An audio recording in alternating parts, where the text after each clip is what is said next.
Hey, Shane Ryan here, strategic content writer for Greaser Consulting. Here's your Tip Tuesday. Today's tip is focused on personalization within sequences or cadences.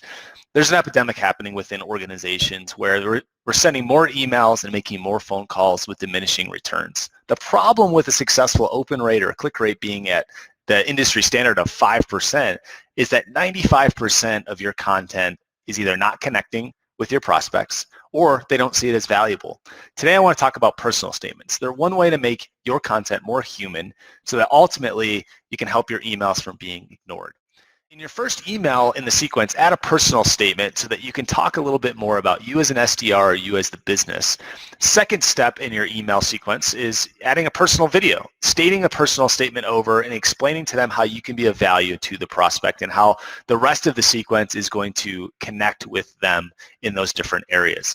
Be as personal as possible. You'll see that you'll get more responses and engagement. A no with a reason is better than no responses and potentially burning bridges for the future. Remember, your prospects are people too. If you want to implement this tip, then get in touch with our team and we'd be happy to help.